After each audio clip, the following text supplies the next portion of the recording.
Napasubo ka. Wala. Bilis na lakas. Mamaya pa magpapasal. Pastor Bebe. Hirapan natin magpapasal. Ayaw na mag-gano ng basket. Ay, siya ako magpapasal na. Ayaw na maglakad. Alalayan mo naman nanay, Lola.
Yan. Oh, ayoko na. Aribi! Balat naman yan. Kulang na kulang sa hulugan. Pero, hindi nyo pa rin maiiwasan na binibigyan pa rin natin yung mga bata. Iyon pa rin ang ating ipa-priority. Kaya nga Hello. Yan, kaya po ang mga magulang nagkakautang kasi nga napupunta rin yun sa pagkain ng bata. So, kailangan po ba pera-pera lang pagdating sa nutrisyon? Di ba hindi naman? So, may kasabihan nga po tayo na kapag may itinanim, mayroong aanihin. Tulad ng pusa.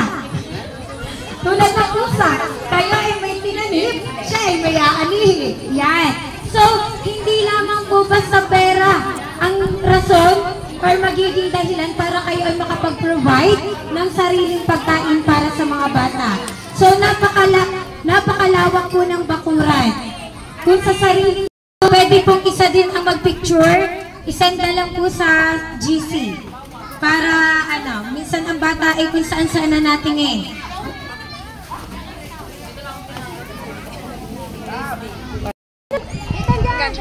Kapitan, pausap po naman. Paabot lang po ng certification.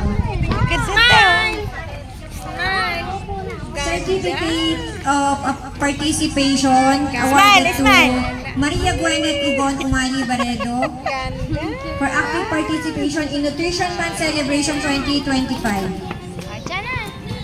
Na may tema po kayang food and nutrition security maging priority, sapat na pagkain, karapatan natin. Wela, smile! Wela! Wela! Hershey, papicture Aba, na rin wala. huwag ka gumayo sa akin. Tayo lang. Ako magpipicture kaya nakaupo si Mama Alice. Oh, smile! Maxine, tawag ka. Wela, Wala, Maxine. Maxine. Wela.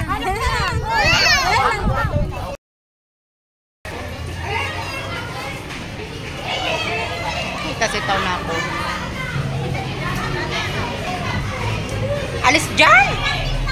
Tiyan mo, nakikita ko.